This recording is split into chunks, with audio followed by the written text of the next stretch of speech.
Hello students, मैं रमेश त्याग स्वागत करता हूं आपका इस वीडियो में। हम पढ़ेंगे आज त्रिकोणमिति के कुछ अनुप्रयोग, जो कक्षा 10 का 9वां टॉपिक है। इससे पहले हमने प्रश्नावली 8 त्रिकोणमिति अच्छे तरीके से कर ली है।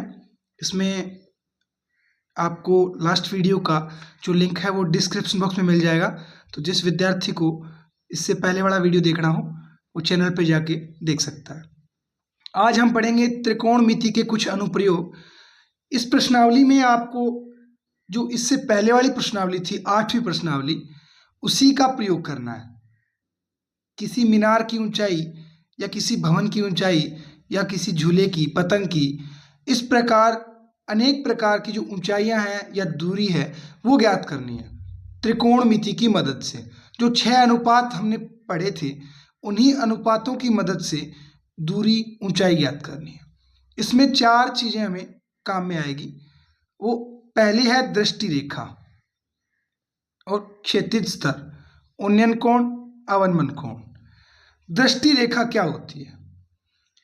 जैसे मान लो ये कोई व्यक्ति है,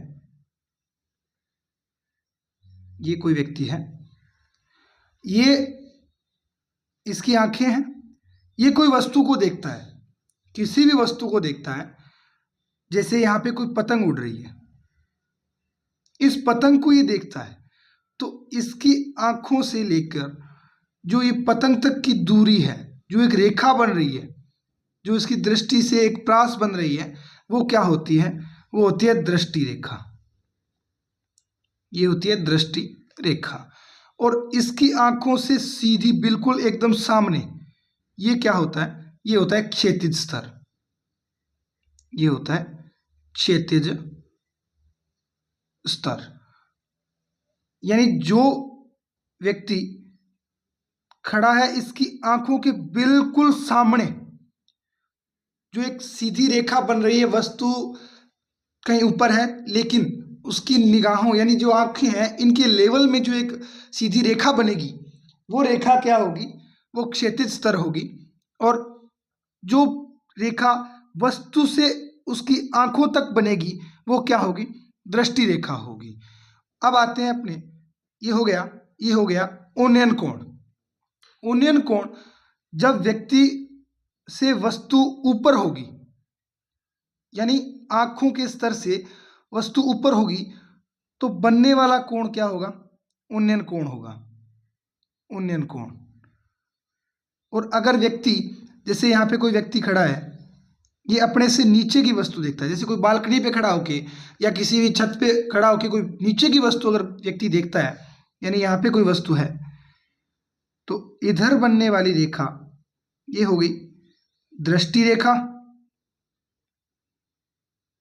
और इसकी आंखों के एकदम सामने जो सीधी रेखा बन रही है ये होगी क्षैतिज स्तर। क्षैतिज स्तर। और ये जो कोण बनेगा, यानी जो वस्तु नीचे की तरफ होगी उसके साथ जो कोण बनेगा वो बनेगा अवनमन कोण। क्या बनेगा? अवनमन कोण। यानी जब गर्दन नीचे की तरफ झुक के किसी वस्तु को देखेगा तो बनेगा अवनमन कोण, और गर्दन को ऊपर उठा के देखेगा तो बनेगा उन्नयन कोण। कोई व्यक्ति अगर गर्दन को ऊंची कर रहा है, जो कोण बनेगा वो बनेगा उन्नयन कोण। और अगर व्यक्ति गर्दन को नीचे कर रहा है, जब कोण बनेगा वो बनेगा अवनमन कोण। अब इसमें हमें जो 6 त्रिकोणमितीय अनुपात हमने पढ़े थे, साइन, कोस, टेन, कोट, सेक और कोसेक, इन 6 का ही प्रयोग होगा। पूरी प्रश्नावली में ज्यादातर आपको साइन, कोस, टेन का प्रयोग मिलेगा। साइन थीटा, कोस थीटा और टेन थीटा, इनका लाल बटा कक्का की मदद से अपने त्रिकोणमितीय अनुपात लिखें तो क्या बनेगा?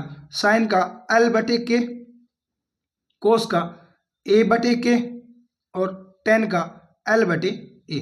यानी लंब बटे कर्ण, आधार बटे कर्ण और लंब बटे आधार, ये 6 अनुपातों में से ज्यादातर हमें 3 का ही प्रयोग इस प्रश्नावली में करना होगा। कैसे? अभी इस प्रश्नावली के उदाहरण आप सभी ट्राई करना।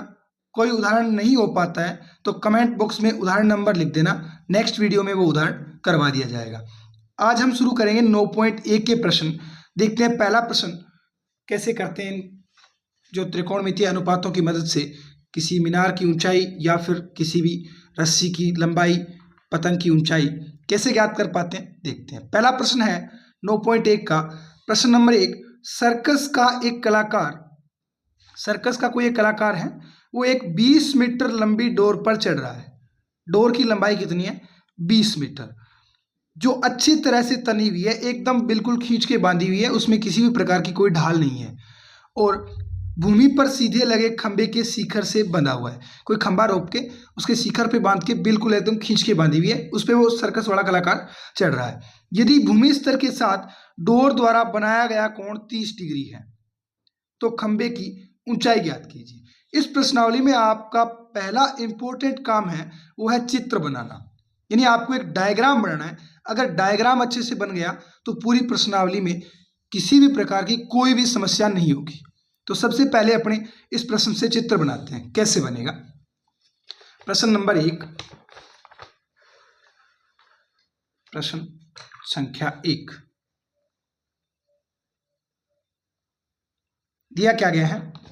सर्कस का एक कलाकार 20 मीटर लंबी डोरी पर जो एक खंबे से बंधी हुई है। तो सबसे पहले अपने एक खंबा बना लेते हैं। मान लो ये कोई भी h ऊंचाई का खंबा है, ये h ऊंचाई का कोई खंबा है, इससे बंधी हुई है रस्सी, और रस्सी की लंबाई हमें दी गई है, वो कितनी दी गई है? 20 मीटर। रस्सी की लंबाई हमें कितनी दी गई है? 20 मीटर लंबी डोर पर। ये लंबाई कितनी है अपने पास? 20 मीटर। और ये इससे मिला देते हैं इसको, ये दूरी होगी, ये इस खंबे के जो पाद बिंदु है उससे जहाँ पे रस्सी बंधी हुई है वहां तक की। इसको अपने नाम दे देते हैं अपने हिसाब से। ये बिंदु ए हो गया, ये बी और ये सी। ये कोण 90 डिग्री। और हमें एक चीज और दी गई है इसमें, जो भूमि स्तर है के साथ डोर द्वारा बनाया गया कोण कितना है? 30 डिग्री। ये कोण कितना है? 30 डिग्री। अब उन्नयन कोण इसमें नहीं लिखा हुआ कहीं भी, क्योंकि हमें सीधा बता दिया गया कि भूमि द्वारा, जो भूमि के साथ रस्सी द्वारा बनाया गया कोण है वो कितना है? 30 डिग्री। अगर उन्नयन कोण लिखा होता तो भी कितना होता? यहाँ पे रस्सी बंधी हुई है, यहाँ से अपने ऊपर देखेंगे यानी ऊपर जा रहा है कोण, तो ये कोण क्या होगा? उन्नयन कोण। और अगर यहाँ से देखते तो ये कोण क्या होता? अवनमन कोण। यानी जो ऊपर की तरफ बन रहा है वो कोण उन्नयन, और जो नीचे की तरफ बन रहा है वो कोण अवनमन। इससे अपने ज्ञात क्या करना है हमें? इन्होंने बोला तो खंबे की ऊंचाई ज्ञात कीजिए, यानी हमें ये खंबा कितने मीटर का है ये ज्ञात करना है। डोरी की लंबाई हमें दी गई है, हमें खंबे की ऊंचाई ज्ञात करनी है। इस कोण के लिए अगर मैं बात करूं तो ये ए बी क्या हो जाएगा? ए बी हो जाएगा इस कोण के सामने वाली भुजा लंब, ये क्या हो जाएगा? लंब, और इसके साथ वाली भुजा आधार, और 90 डिग्री के सामने वाली भुजा कर्ण। अब इनमें अगर आप देखोगे तो आपको एक संबंध दिखेगा। क्या? हमें पहले तो दिया क्या है? इसमें कर्ण का मान दिया हुआ है और एक मान किसका दिया है? लंब का मान दिया है। अब आप जानते हो लंब बटे कर्ण किस त्रिकोणमितीय अनुपात में होता है? लंब बटे कर्ण कौन से त्रिकोणमितीय अनुपात में होता है? लंब बटे कर्ण ये होता है साइन थीटा बराबर। साइन थीटा का मान क्या होता है? लाल बटे कक्का से हमने यहाँ पे लिखा है साइन थीटा बराबर क्या है? लंब बटे कर्ण। तो इसमें हम किस त्रिकोणमितीय अनुपात का प्रयोग करेंगे? साइन का। चूंकि हम जानते हैं, चूंकि साइन कोण क्या है? सी। साइन सी बराबर क्या हो जाएगा? लंब बटे कर्ण ए बी बटे ए सी। तो ए बी बटे ए सी। अब ए बी का मान अपने पास कितना है? एच जो हमने माना है, और साइन सी, सी कितना है? 30 डिग्री। तो ये बन जाएगा साइन 30 डिग्री बराबर ए बी का मान एच बटे ए सी का मान 20। अब साइन 30 का मान कितना होता है? साइन 30 का मान टेबल से हम जानते हैं, साइन 30 बराबर होता है 1/2 बराबर एच बटे 20।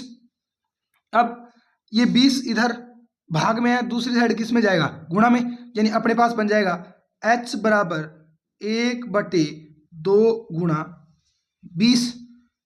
इससे ये कट जाएगा कितनी बार? 10 बार। तो खंबे की ऊंचाई कितनी आ जाएगी? 10 मीटर। कितनी आ जाएगी? 10 मीटर। अतः खंबे की ऊंचाई, अतः खंबे की ऊंचाई 20 मीटर होगी। खंबे की ऊंचाई कितनी होगी? 20 मीटर होगी। हमें इसमें कुछ भी नहीं करना होता, सिर्फ और सिर्फ चित्र बनाना है, उसके बाद अपने 8.2 में पहुंच जाएंगे। 8.2 में हमें यही मान रखना होता था, साइन 30 साइन 60, उसमें 6 के 6 याद करने पड़ते थे। इसमें सिर्फ पहले वाले 3 अगर आपको याद है तो आप इसको कर लोगे आराम से। यहाँ पे अपने पास जैसे ही त्रिभुज बना, हम एक संबंध जानते थे, साइन थीटा बराबर होता है लंब बटे कर्ण। लंब का मान हमें ज्ञात करना था, कर्ण का मान हमारे पास था, तो साइन 30 बराबर लंब बटे कर्ण। साइन 30 का मान 1/2, लंब का मान h बटे कर्ण का मान 20। और उसके बाद कैलकुलेशन करनी होती है, पक्षांतरण करो, 20 भाग में है, दूसरी साइड गुणा में जाएगा, 2 से कट जाएगा 10 बार, यानी अपने पास ऊंचाई है वो कितनी आ जाएगी? 10 मीटर।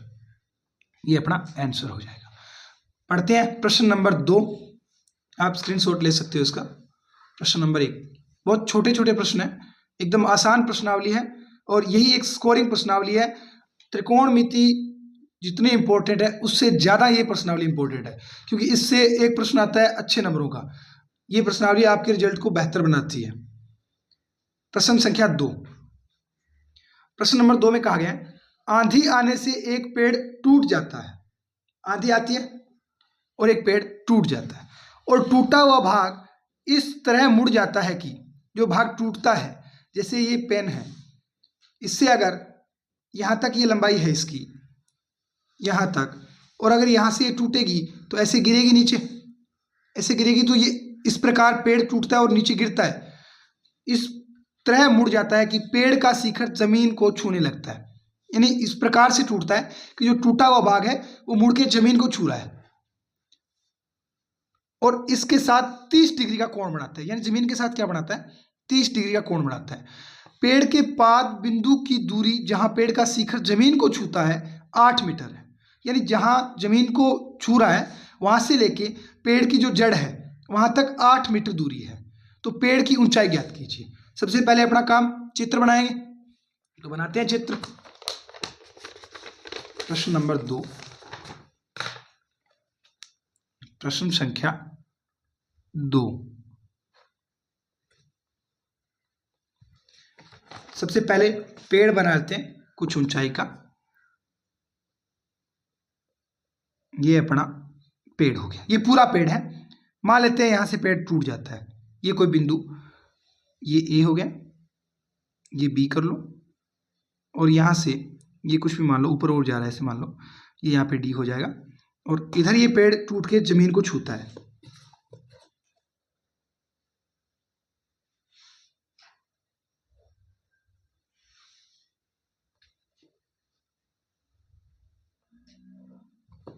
ये इधर आके छू रहा है जमीन को, ये बिंदु मान लो सी है। अब इसने क्या क्या दिया है, इन्होंने कहा है टूटा हुआ भाग इस तरह मुड़ जाता है जमीन को छूने पे इसके साथ 30 डिग्री का कोण बनाता है। कितने डिग्री का? 30 डिग्री का। ये कोण कितने डिग्री का हो गया? 30 डिग्री का। और जो पेड़ का पाद बिंदु है, यानी जो पेड़ की जड़ है, यहां से लेके जहां पर छू रहा है वहां तक की दूरी कितनी है? जमीन को छूता है 8 मीटर है। कितना है? 8 मीटर। ये 8 मीटर हमें दिया गया है। तो आपको ज्ञात क्या करना है? पेड़ की ऊंचाई ज्ञात करनी है। क्या करनी है? पेड़ की ऊंचाई, कुल ऊंचाई ज्ञात करनी है पेड़ की। तो कैसे करेंगे? बनाते हैं इसको शुरू से।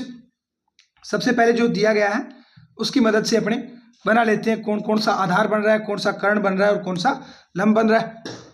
इसको मान लेते हैं अपने पेड़ की ऊंचाई कुल, ये मान लेते हैं अपने कुल पेड़ है वो H1 है, और ये इतनी मान लेते हैं अपने क्या है H2 मान लो, ये H1 होगी, ये H2 मान लो। अब अगर इस कोण के लिए मैं बात करूंगा तो इसके सामने वाली भुजा लंब, और ये इसके साथ वाली भुजा आधार, और इसके सामने वाली भुजा कर्ण।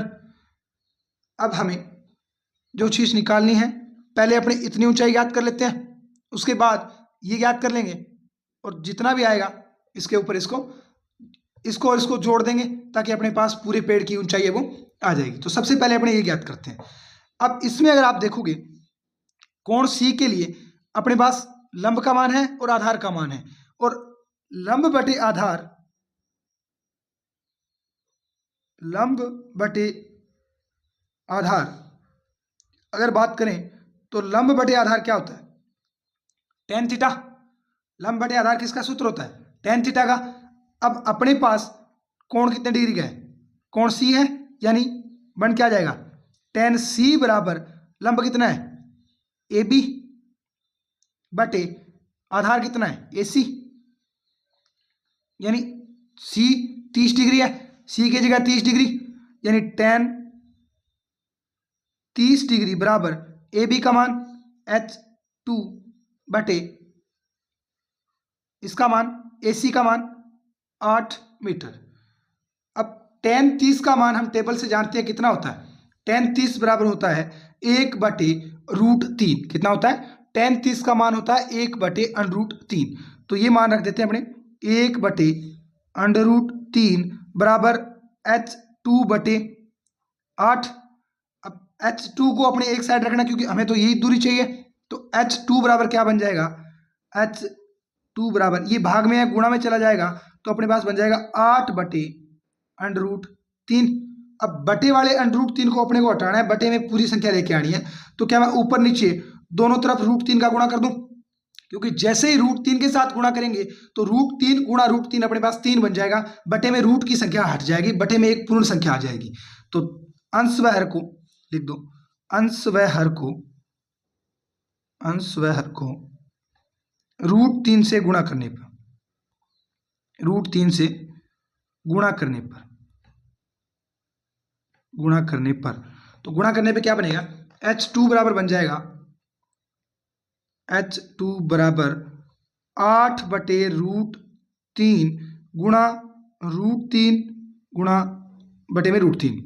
8 का √3 से गुणा होगा 8√3 बटे में √3 का गुणा √3 से होगा 3। ये अपने पास क्या आ गया?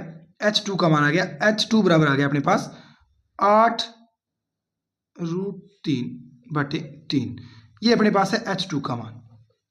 अब हमें चाहिए ये कर्ण, हमें कर्ण चाहिए क्योंकि कर्ण के बिना अपने पूरे पेड़ की ऊंचाई ज्ञात नहीं कर सकते। जो पेड़ टूट के आया है इसके साथ इसकी ऊंचाई जोड़ेंगे तभी तो ये पेड़, पूरे पेड़ की ऊंचाई आएगी। तो ये पेड़ भी हमें ज्ञात करना पड़ेगा कितना है। तो इसको ज्ञात करने के लिए कर्ण का मान ज्ञात करेंगे। और आधार बटे कर्ण किसका होता है? आधार बटे कर्ण होता है कोस का। तो इसको अपने मान लेते हैं H3। क्या मान लेते हैं? H3। तो अब अपने फॉर्मूला लगाएंगे, कोस थीटा बराबर क्या होता है? आधार बटे कर्ण। और कोस थीटा बराबर बन जाएगा अपने पास, यानी कोस सी बराबर बन जाएगा आधार AC बटे BC। क्या बन जाएगा? AC बटे BC। लगा लेते हैं सूत्र,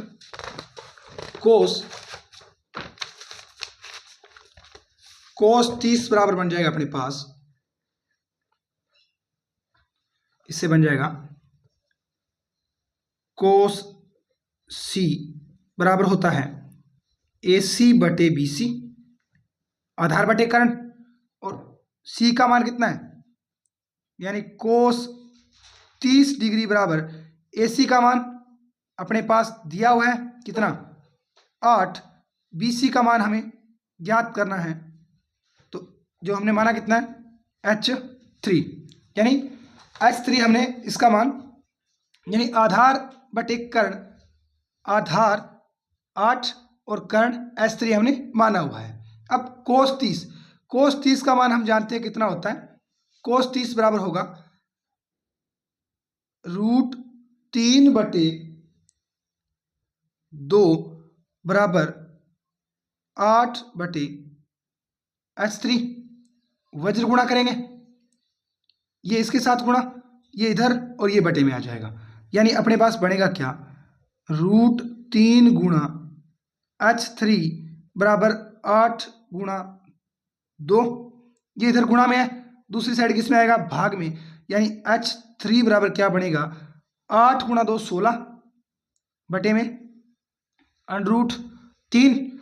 अब अपने को बटे में रूट में संख्या नहीं चाहिए, एक पूर्ण संख्या चाहिए। तो अंश व हर को क्या करेंगे? अंश व हर को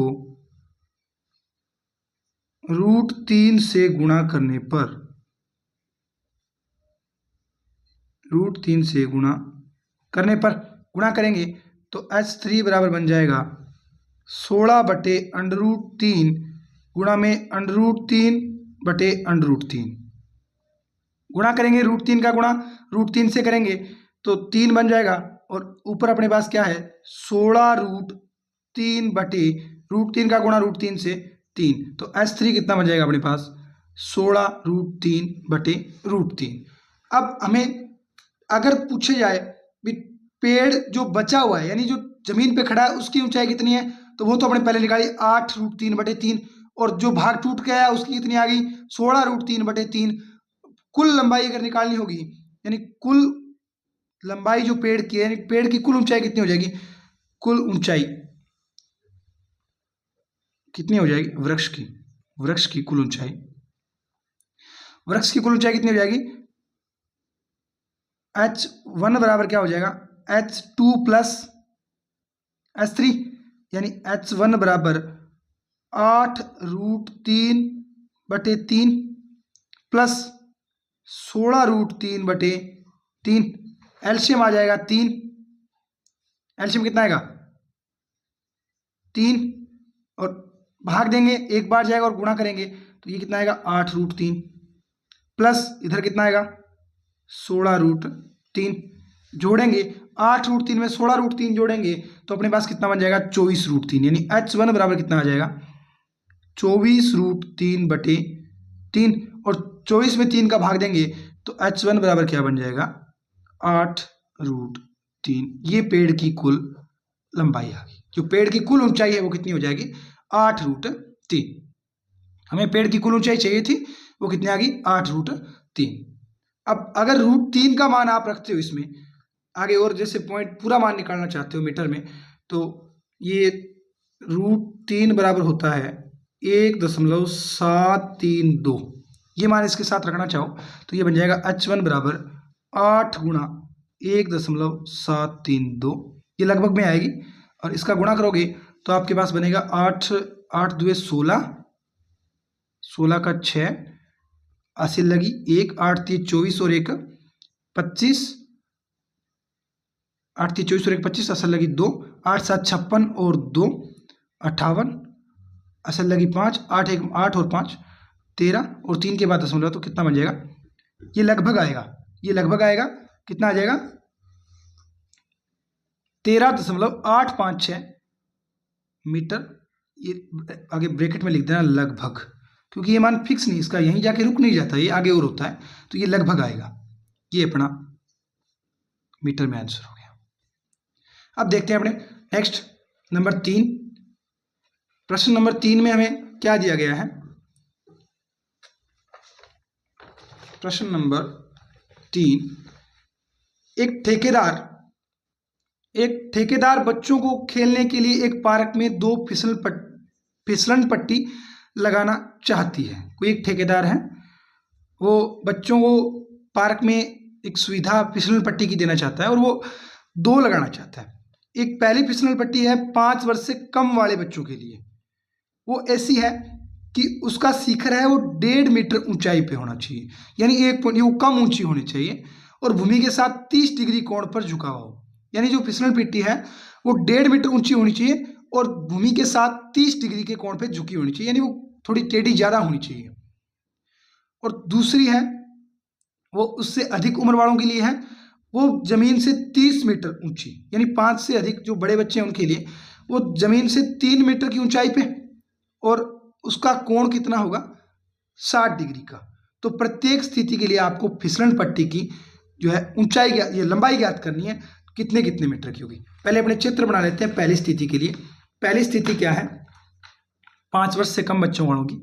तो प्रश्न संख्या 3, प्रश्न नंबर 3, प्रश्न नंबर 3, इसकी पहली कंडीशन क्या है अपनी, फर्स्ट शर्त ये है 5 वर्ष से कम उम्र वाले बच्चों के लिए, 5 वर्ष से कम आयु के बच्चों के लिए, बच्चों के लिए बनाते हैं चित्र। इसमें कहा क्या गया हमें 1.5 मीटर ऊंची होनी चाहिए, तो 1.5 मीटर की बना लेते हैं पहले। ये 1.5 मीटर ऊंचाई पे होगी और फिसलन पट्टी है, इधर घूम के आएगी ऐसे और इधर इसको मिला लेते हैं।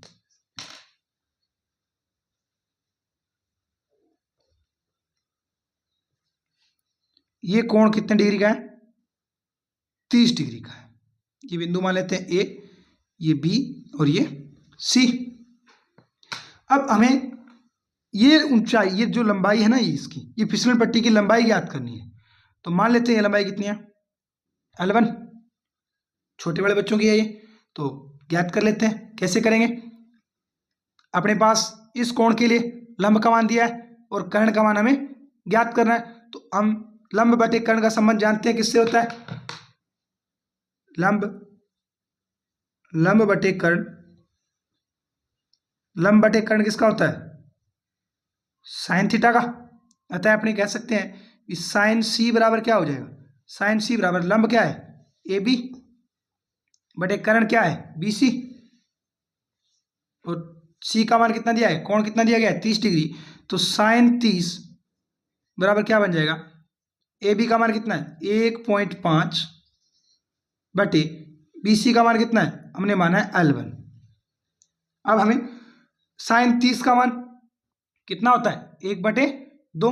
तो 1/2 बराबर हो जाएगा 1.5 बटे L1। वज्र गुणा करेंगे, ये L1 इधर गुणा होगा और ये इधर गुणा होगा। तो 1 का L1 से गुणा होगा, बन जाएगा L1 बराबर 1.5 का 2 से गुणा होगा, यानी 1.5 गुणा 2 और 1.5 का गुणा 2 से करेंगे तो अपने पास आएगा L1 बराबर 15 दूए 30, एक के बाद पॉइंट लगता है, यानी 3 मीटर की क्या होगी? ये फिसलन पट्टी होगी। इस फिसलन पट्टी की लंबाई अपने पास कितनी आ जाती है? 3 मीटर आ जाती है। तो छोटे वाले बच्चों की जो फिसलन पट्टी की लंबाई है वो कितनी है? 3 मीटर है। अब अपने इसकी दूसरी कंडीशन पे चलते हैं। दूसरी शर्त हमें क्या दी गई थी इसमें? दूसरी शर्त में कहा गया था कि 5 वर्ष से बड़े वाले बच्चों की जो फिसलन पट्टी है वो कितनी ऊंची है? वो है 3 मीटर ऊंची। तो बना लेते हैं डायग्राम। इसी प्रकार डायग्राम बना लेंगे इसका भी। 3 मीटर ऊंची,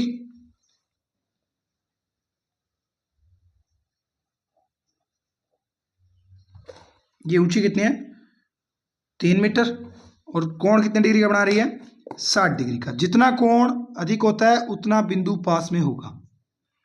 ये कोण 60 डिग्री का है,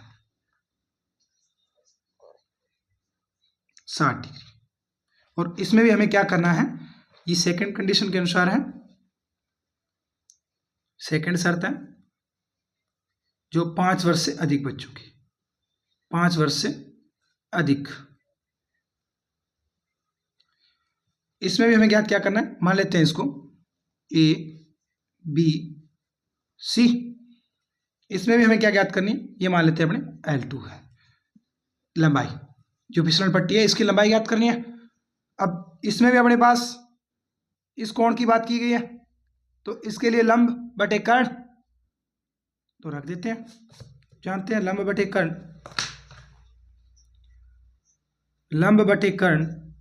लंब बटे कर्ण बराबर होता है साइन थीटा। तो साइन बी बराबर क्या हो जाएगा? लंब AC बटे कर्ण BC।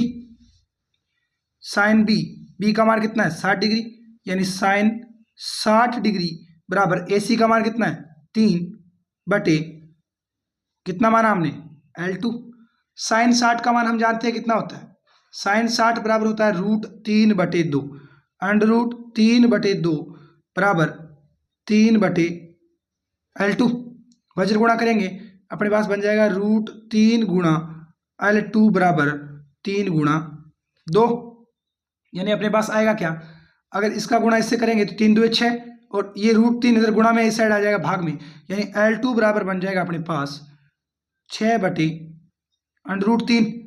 ऊपर नीचे √3 का गुणा करेंगे क्योंकि बटे में रूट हटाना है हमें, अंश व हर में √3 का गुणा करने पर, √3 का गुणा करने पर, तो गुणा करेंगे अपने पास क्या बन जाएगा, L2 बराबर 6√3 बटे √3 गुणा √3, √3 का गुणा √3 से होगा तो 3 बन जाएगा, यानी 6/3 और इसके गुणा में क्या है √3 कटेगा, तो अपने पास L2 बराबर क्या आ जाएगा 2 गुणा √3 का मान कितना होता है 1.732, 1.732, इसके साथ गुणा करवाएंगे तो L2 बराबर बन जाएगा 2 दूए 4, 3 दूए 6, 7 दूए 14 का 4, 80 लगी 1, 3 के बाद पॉइंट और 2 एकम 2 और 1 80 बड़ा 3, यानी अपने पास इस फिसलन पट्टी की लंबाई है वो कितनी आ जाएगी 3.464, ये लगभग में आएगी, किस में आएगी लगभग में, ये अपना आंसर हो जाएगा, ये मीटर में है। आप यहाँ भी छोड़ सकते हो इसको, 2√3 भी, यहाँ से 2√3 बनता है, यहाँ तक भी सही होगा, लेकिन आप अगर आगे करना चाहो तो ये इसका आंसर बन जाएगा। तो स्टूडेंट्स आज हमने 9.1 के 3 प्रश्न हल कर लिए हैं, इससे आगे के प्रश्न अपने नेक्स्ट वीडियो में करेंगे।